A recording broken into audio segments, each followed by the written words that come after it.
아론이 죽는 장면이 나타납니다. 아론이 누구라고요? 예, 이스라엘 1대 제사장. 우리가 성막을 공부했죠, 그죠? 그 성막에서 보니까 성막 다 짓고 대제사장이 번제도 드리고 지성소에도 들어가고 그랬습니다, 그죠? 그때 했던 그 제사장, 대제사장, 그가 아론입니다. 개인적으로 모세하고는 어떤 관계일까요? 개인적으로 모세하고는 예, 모세 형입니다. 모세 형. 모세의 가족 중에 하나님 앞에 드림받았던 사람이 3명이 있습니다. 누굴까요? 첫째? 모세. 그 다음에 아론. 또 있어. 누굴까? 누구냐면 모를 텐데 미리암이라고 하는 모세의 누나입니다. 그러니까 모세가 셋 중에서 제일 막내죠. 그죠? 아론은 형이고 미리암은 누나니까. 그러니까 미리암이 선지자로서 활동을 많이 했습니다. 근데 하나님 앞에 불경했어요. 이래갖고 하나님 앞에 큰 벌을 받거든. 문둥병이 발생합니다.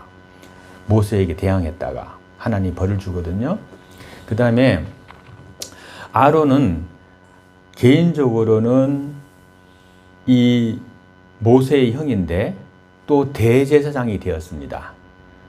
그런데 그가 오늘 1440m나 되는 높은 산, 이 호르산에서 죽는 장면이 오늘 24절부터 해서 26절까지 이 말씀이 나오고 있습니다.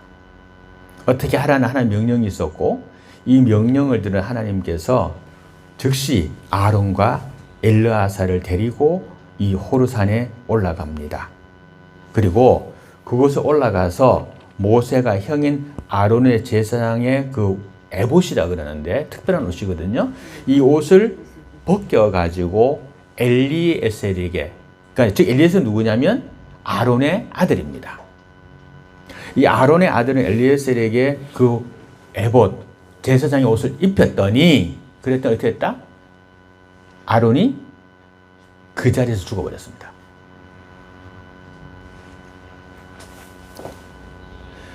수많은 사람들이 이 땅에 태어났다가 죽어갑니다. 성경에도 많은 사람들의 죽음에 대한 이야기들이 굉장히 많습니다. 근데 로마의 역사학자 살루스 티우스라는 사람이 이런 말을 했습니다.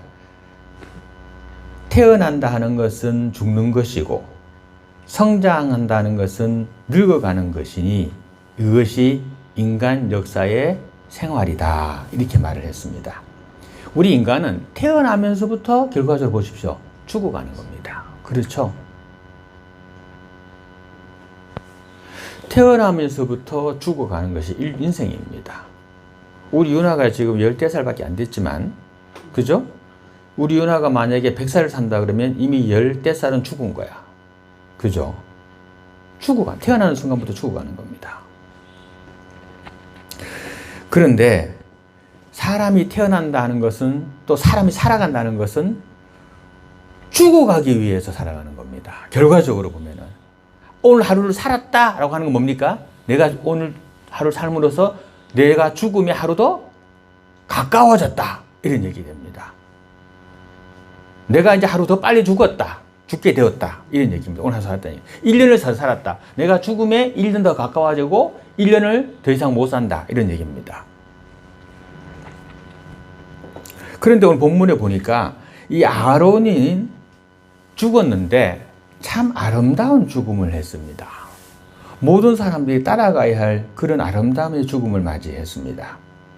그런데요, 성도들 중에서도 보면은 이 죽음이라는 것을 슬퍼하고 비극으로 생각하고 두려워하는 사람들이 있습니다. 오늘 본문 보세요. 하나님이 보니까 여호와께서 모세와 아론에게 같이 말씀하셨어요. 뭐라고? 호르산에 올라가라. 그곳에서 아론을 죽이겠다. 그죠? 그러면 아론은 어떻게 해야 돼? 살려면 그거 안 올라가야 되잖아. 그런데 아론이 어떻게 합니까? 당당하게 올라갑니다. 올라가서 자기 옷을 벗어서 자기 아들에게 줍니다. 그리고 아론은 죽었습니다. 뭔 얘기입니까? 아론이 이 죽음을 하나님의 은혜로 받아들였다는 겁니다. 기쁨으로 받아들였다는 겁니다. 슬픔을 받아들인 게 아닙니다. 그죠? 그 아들도 아버지가 옷을 벗게 되는 순간 죽는다는 걸 압니다. 근데 그 옷을 받아서 입었습니다. 뭡니까? 아버지의 죽음을 믿음으로 받아들였다는 겁니다. 대단하죠? 특이한 상황입니다. 자, 우리 믿는 사람들 중에서도 보면 이 죽음이라는 것을 굉장히 두려워하는 사람들이 있는데 그 죽음이라는 것이 무엇인지를 모르기 때문에 그렇습니다. 오늘 이 시간에는 이 죽음이 뭔지에 대해 가지고 알려드릴 겁니다. 자, 죽음이 무엇이냐? 그 첫 번째는 죽음이라는 것은 나누어지는 겁니다. 나누어지는 겁니다. 죽음이라는 것이. 사람들이 죽음이 오면은 끝이다 라고 생각하는데 아닙니다. 죽음이라는 것은 나누어지는 것, 분리되는 것, 새로운 시작을 말합니다. 왜 그런 줄 아십니까? 사람은 뭘로 이루어져 있습니까? 사람은 영과 육으로 이루어져 있습니다. 영혼, 육체로 이루어져 있습니다. 죽는 순간 어떻게 됩니까? 이게 분리됩니다. 아셨죠? 그게 분리됩니다. 그게 죽음입니다. 내 육체에서 영혼이 떠나가는 것이 뭡니까? 이게 죽음입니다. 그렇죠? 심장은 멎었다가도 다시 뛸 수 있습니다. 우리 사랑이도 심장이 멎었었어요. 완전히 멎었어요, 심장이. 완전히 축 늘어졌어요. 근데 인공호흡을 했더니 사랑이가 살아났습니다. 목이 졸렸었거든요. 쇠줄에. 그러니까 죽었었어요. 죽었는데 한 10분 정도 심장 마사지, 심폐소생술을 하고 했더니 한 10분 뒤에 살아났어요. 죽었던 것이. 그러니까 심장은 멈춰서 살 수가 있어. 근데 영혼이 떠나면 살 수가 없습니다. 그래서 죽음이라는 것은 영과 육이 분리되는 것이다 라는 겁니다. 사람의 영혼이 육에 합쳐져 있을 때 심장이 뛰고 사지가 움직이고 살아있는 사람입니다. 근데 인간의 죽음이라는 것을 통해 갖고 영과 육이 분리돼서 육은 원래가 뭐였습니까? 육체가 흙이잖아요. 하나님 흙으로 만들었잖아. 그래서 흙으로 돌아가고, 그죠? 흙으로 돌아가고 자기 고향이 흙이야. 우리 몸은 그 흙으로 돌아가고 또 영은 하나님이 생명을 불어서 주신 거잖아. 하나님이 주신 거잖아요. 그러니까 하나님에게로 돌아가고 이게 죽음입니다. 그러므로 죽음은 끝이 아니고 영과 육이 나누어지는 것이고 그때부터 새로운 시작이 이루어지는 것을 죽음이라고 하는 것을 꼭 기억하시길 바랍니다. 자, 그러면 이 죽음은 언제 일어나느냐? 이것은 하나님의 절대적인 주권 아래에 있습니다. 성경에 보면은 지금 모세와 아론이 올라가는데 지금 아론이 죽는 이유가 무엇입니까? 아론이 죽는 이유.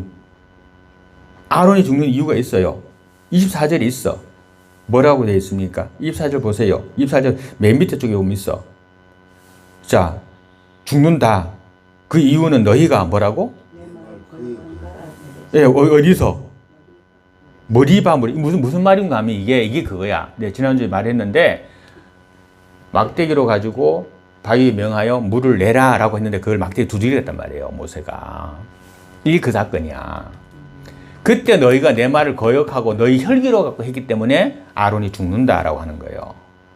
자, 그런데 웃기잖아. 그때 행한 건 누구야? 모세잖아. 근데 네가 누가 죽어? 아론이 죽지요.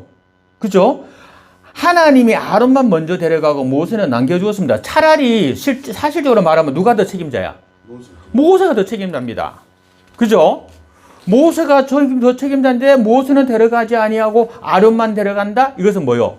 우리 죽음은 누구에게 있다? 하나님에게 있다. 하나님의 절대 주권이라는 겁니다. 그러니까 내가 죽고 사는 문제는 누구의 권한이다? 하나님의 권한. 내가 이 땅에 태어난 것도 누구 권한이다? 하나님의 권한이고 내가 죽게 된 건 누구 권한이다? 하나님의 권한이라는 겁니다. 내 부모님이 죽고 내 남편이 죽고 내 아내가 죽는 것도 누구의 권한이다? 하나님의 권한이라는 거예요. 그리 생각하면 우리가 죽음을 받아들이기가 쉽습니다. 근데 그걸 생각하지 않으면 내 아들 살려내라. 내 남편 살려내라. 이래야 되는 겁니다. 하나님의 권한입니다. 물론 모세도 나중에 보면 느보산에서 죽습니다. 지난번 설명했죠. 가나안 땅을 바라보면서 이 느보산에서 죽어. 못 넘어가. 모세야, 너는 저 강을 건너가. 너 여단강 건너 가나안에 못 간다. 넌 여 죽는다. 그래서 모세가 그 느보산에 죽습니다. 죽는데 물론 모세 나중에 느보산에 죽지만 이 죽음의 순서는 하나님의 주권에 있다라는 것을 성경은 말해주고 있습니다. 우리 인간에게 다가오는 죽음이라는 것은 누구도 거절할 수 없습니다. 지금 우리 윤아이 어려가지고 아무것도 모르고 오래오래 살 것 같지만 우리 윤아에게도 죽음이 언젠간 온다고. 큰아빠 먼저 죽을 거고, 아니면 또 큰엄마가 먼저 죽을 거고, 누가 먼저 죽을지 모르지? 할머니 돌아가실 거고. 그러다 보면 윤아에게도 죽음이라고 온다고. 그 죽음은 피할 수가 없는 거고 당연히 오는 거라고. 언젠가는. 내가 아무리 건강하고 내가 아무리 똑똑하고 내가 아무리 잘나도 언젠간 내가 피할 수 없는 것, 인간이라는 피할 수 없는 것이 바로 죽음이라는 겁니다. 하나님이 부르시면 누구나 순종할 수밖에 없는 것이 바로, 다른 길이 없는 것이 바로 죽음이다라고 하는 겁니다. 베드로후서 3장 12절에 이런 말씀이 있습니다.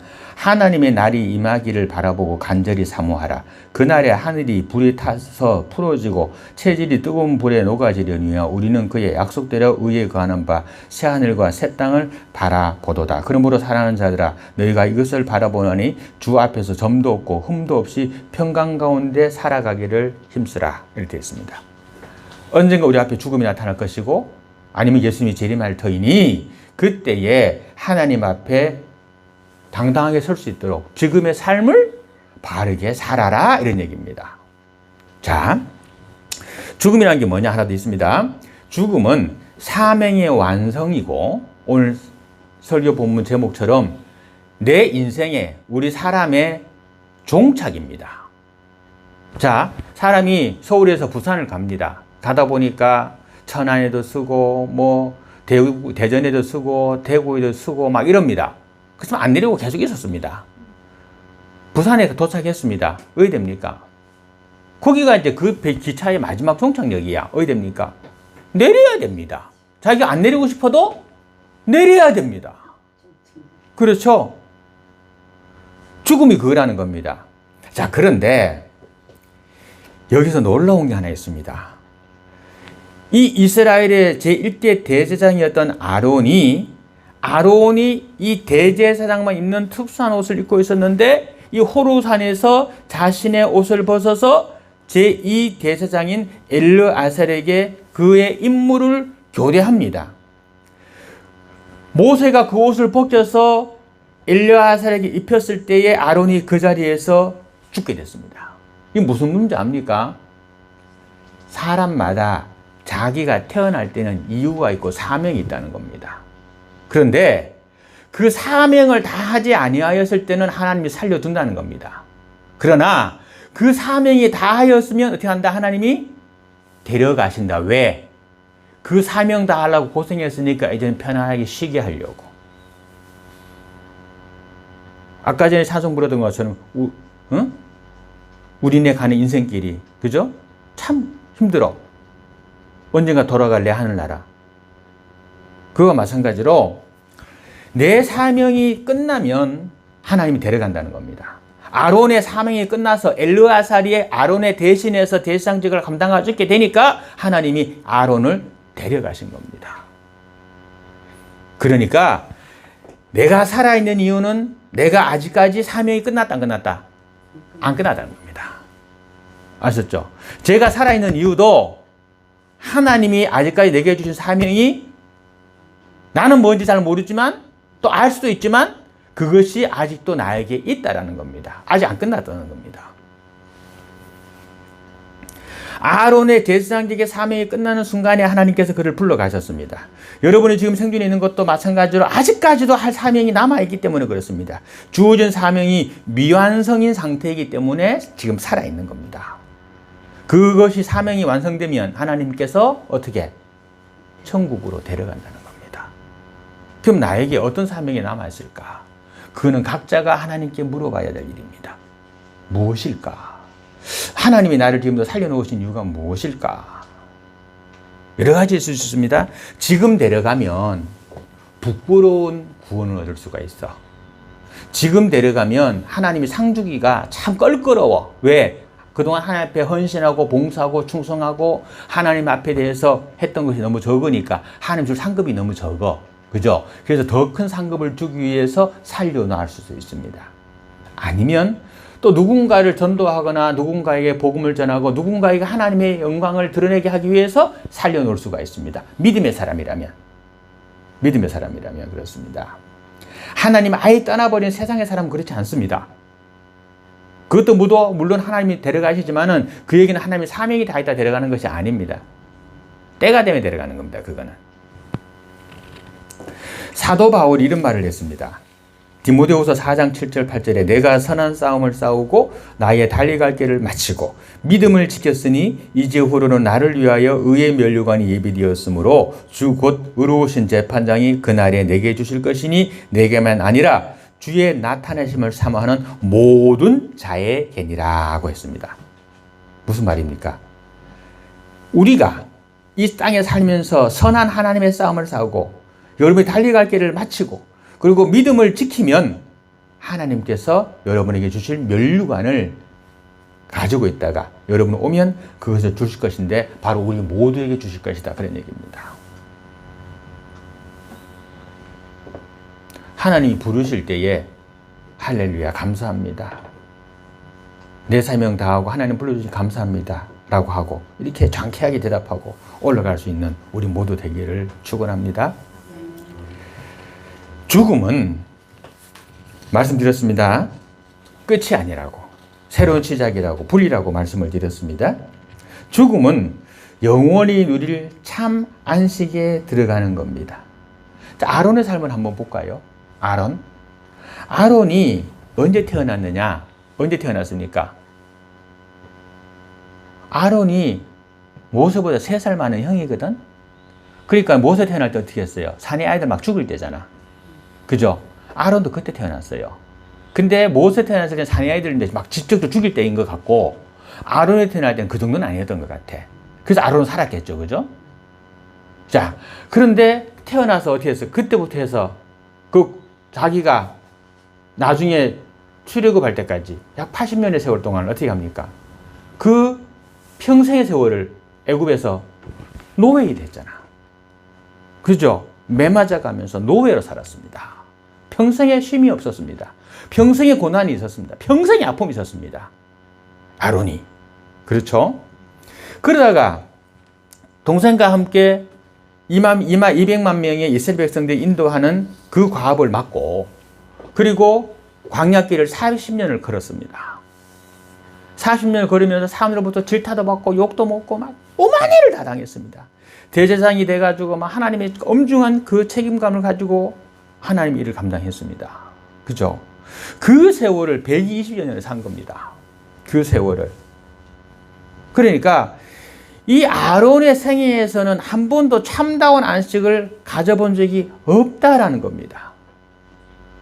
그래서 우리네 인생길 가는 인생이 뭐라고? 참 힘들다. 힘들다라고 하는 겁니다. 그런데 이제는 그가 열조에게로 돌아감으로써 참 안식을 누리게 되었다라는 사실을 우리는 오늘 본문을 통해서 알게 됩니다. 이 세상에는 참 안식이 없습니다. 사는 것 자체가 고통이라는 많은 사람들이 많습니다. 이리 살 바에 뭐로 사노 하고 죽는 사람들이 많습니다. 자살하는 사람들. 그죠? 또 요번에도 또 뭐 한 열흘 만에, 죽은 열흘 만에 또 발견됐잖아요. 하도 집에서 냄새가 나가지고 사람들이 들어갔더니만 또 2명 또 죽고 있었잖아. 그죠? 또 애들 데리고 자살하는 엄마들이 또 얼마나 많습니까? 왜? 삶이 고난이거든. 삶이 고통이거든. 그럼 하나님 바라보면 그때 하나님 바라보면서 소망이라도 가질 수가 있는데, 그죠? 또 하나님이 그에게 힘을 줄 수가 있는데, 이 하나님 안 바라보니 세상에 살 맛이 없는 거야. 그래서 자살하는 겁니다. 믿음의 사람은 자살을 안 하죠. 근데 불신자들이 자살하는 이유가 바로 그겁니다. 왜? 소망이 없거든. 이 세상에는 참 안식이 없습니다. 참 안식, 영원한 안식은 죽음을 통해서 믿는 자에게 주어지는 최고의 복입니다. 이 안식을 얻기 위해서 우리가 이 땅에서 해야 할 일은 열심히 신령한 하나님의 삶을 사는 것입니다. 그리고 이것은 지금 아니면 안 됩니다. 이 땅에서 준비하지 아니하면 어떻게 언제 준비해? 죽으면 끝인데. 그래서 이 땅에 살아 있을 동안에 하나님의 나라를 준비하는 겁니다. 그래서 조금 더 하나님 앞으로 가까이 나가고 하나님의 말씀을 상고하고 하나님께 기도하고 그리고 하나님 관계 동행하는 삶을 사는 겁니다. 어디서? 이 땅에서. 이 땅에서 죽으면 끝이니까.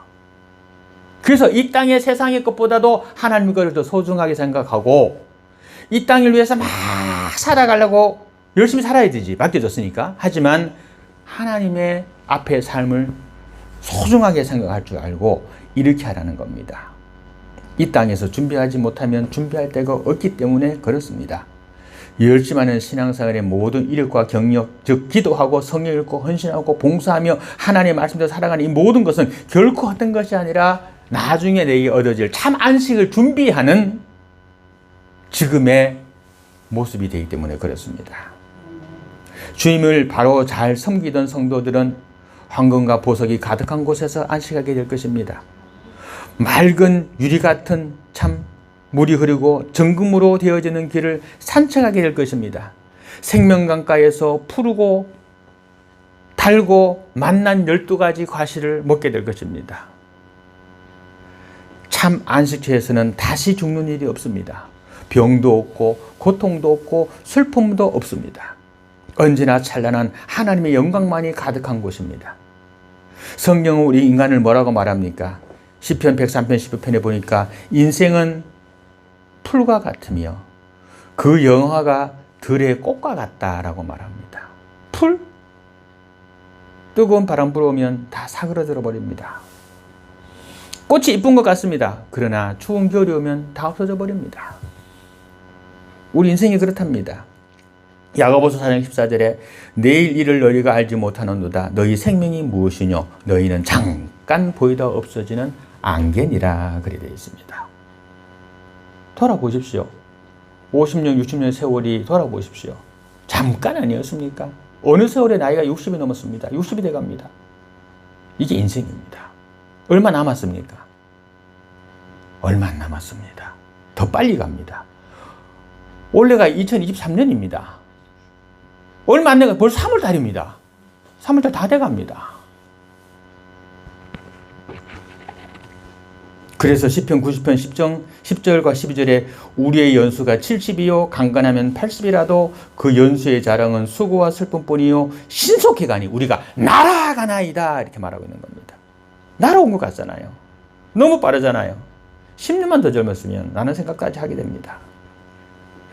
사랑하는 성도 여러분, 나라와 민족을 위해서 위기에서 자기의 목숨을 바친 분들의 죽음이 참으로 아름답고 조기하고 고귀한 죽음입니다. 그들의 죽음이 있었기 때문에 이 대한민국이라는 나라가 이만큼 성장될 수 있었습니다. 또 복음을 위하여 순교하는 성도님들의 순교의 피가 있었기 때문에 이 한국교회가 이만큼 발전할 수 있었습니다. 우리는 살아도 주를 위해 살고 죽어도 주를 위하여 죽는 순교 정신을 갖고 사는 것이 이 땅에서 천국을 바라보는 천국 백성전자의 마땅한 도리입니다. 죽음은 언제 찾아올지 모르지만 분명히 찾아온다는 것을 기억하시기 바랍니다. 죽음을 준비하고 있다가 죽음을 슬픔과 하와 저주로 받지 마시고 죽음을 기쁨과 한이와 축복으로 받기를 원합니다. 항상 깨어 준비하고 그렇게 사심으로 말미암아서 복된 죽음으로 영원한 영광에 들어가시는 성도들 되시기를 주님의 이름으로 축원드립니다.